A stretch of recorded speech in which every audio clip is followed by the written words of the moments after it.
మొక్కజొన్న పంట పండించిన ఆనందంలో ఉన్న రైతులు పంట చేతికొచ్చిందని పొలాల్లో నిప్పులు పెట్టి పొగ ముసురులో చిక్కుకుపోతున్నారు. గత 4 రోజులుగా జగిత్యాల జిల్లా కోరుట్ల, మెట్పల్లి పట్టణాలు పొగతో కమ్ముకుపోయాయి. దీంతో ప్రజలు శ్వాస తీసుకోవడానికి ఇబ్బంది పడుతున్నారు.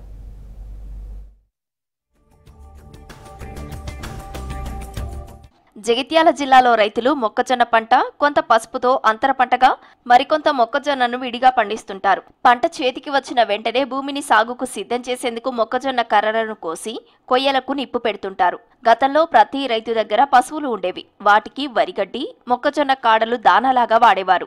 కానీ కాలం మారింది. కూలీల కొరతతో రైతులు యంత్రాలపై ఆధారపడుతున్నారు. దీంతో పశువుల పెంపకం తగ్గిపోయింది. మొక్కజొన్న పంట చేతికి అందగానే వాటి కాడలు, ఆకులు, చెత్తను పొలంలోనే కాల్చేస్తున్నారు.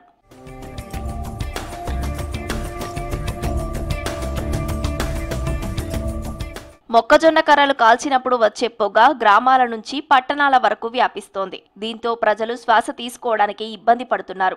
రైతులు అవగాహన లేకుండా చేస్తున్న ఈ చర్య భూసారానికి ముప్పు తెస్తోందంటున్నారు వ్యవసాయ శాఖ అధికారులు. మొక్కజొన్న కర్రలు, కొయ్యలను కాల్చడంతో భూమి సారం కోల్పోతుందని, నత్రజని, ఫాస్ఫరస్ వంటి పోషకాలు తగ్గిపోతాయని చెబుతున్నారు. భూమికి మేలు చేసే సూక్ష్మజీవులు చనిపోతాయని, పాములు, ముంగిసలు, నెమళ్లు, తొండలు వంటి జీవరాశులు నాశనం అవుతాయని తెలిపారు. దీంతో ప్రకృతి సమతుల్యత దెబ్బతింటుందని హెచ్చరిస్తున్నారు. ఈ ప్రకృతి సమతుల్యతను కాపాడే విషయంలో కూడా మీరు జాగ్రత్తలు తీసుకోవాలి. దీనికి అటవీ శాఖ అధికారులు కూడా వాళ్ళు క్వాలిఫైడ్ కాబట్టి సైంటిస్టులు అందరూ కూడా వాళ్ళకి తగు సూచనలు చేసి కాల్చకుండా మరి ఆల్టర్నేట్ ఏం ఆలోచించారు.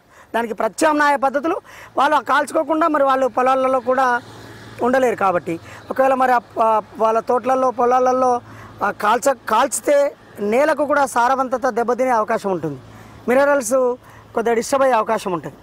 కాబట్టి ఇది కాకుండా వ్యవసాయ అధికారులు కూడా తప్పకుండా వాళ్ళకి తగు సూచనలు చేస్తే బాగుంటుంది అనేటువంటి ఒక ఆలోచన. మొక్కజొన్న కర్రలను కాల్చడం కాకుండా నేలలో కలిపేస్తే రైతుకు మేలని చెబుతున్నారు అధికారులు. మక్క కర్రలను మక్కలు చేసే యంత్రాలను ఉపయోగించి తోటల్లో మగ్గబెట్టి దున్నితే సేంద్రియ కార్బన్ శాతం పెరిగి దిగుబడులు 5% నుంచి 10% వరకు పెరుగుతాయని చెబుతున్నారు.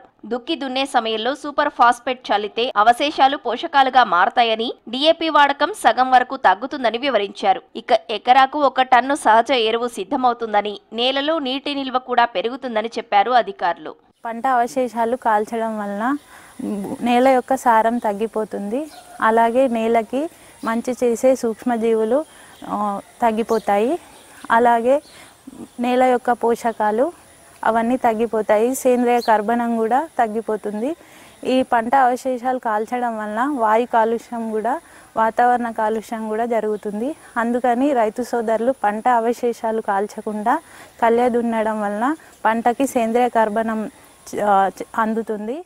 గత 2-3 రోజులుగా పొగతో కమ్ముకుపోయిన పట్టణాల్లో ప్రజలు శ్వాస సంబంధిత ఇబ్బందులు ఎదుర్కొంటున్నారు. పిల్లలు, వృద్ధులు ఎక్కువగా ఇబ్బంది పడుతున్నారు. రైతులకు అధికారులు అవగాహన కల్పించి పంట చెత్తను కాల్చకుండా చర్యలు చేపట్టాలని ప్రజలు విజ్ఞప్తి చేస్తున్నారు. ఇప్పుడు పశువులు ఎక్కువగా లేకపోవడంతో తర్వాతి పంటకు పొలం సిద్ధం చేసుకోవడానికి చెత్తను కాలబెడుతున్నామని చెప్తున్నారు రైతులు.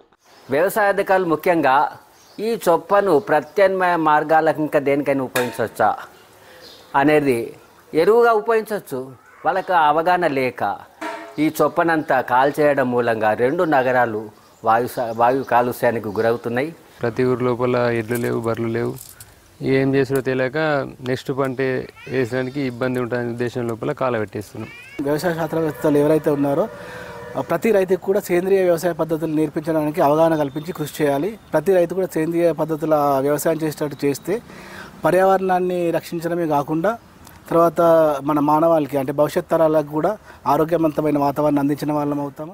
భూమిలోని సారం కాపాడాలంటే పంట చెత్తను కాల్చకుండా నేలలో కలపాలంటున్నారు వ్యవసాయ శాఖ అధికారులు. రైతు అవగాహన పెరిగితే భూమి బాగుపడుతుందంటున్నారు. దీంతో పంట మేలు పొంది గాలి స్వచ్ఛంగా ఉంటుందన్నారు.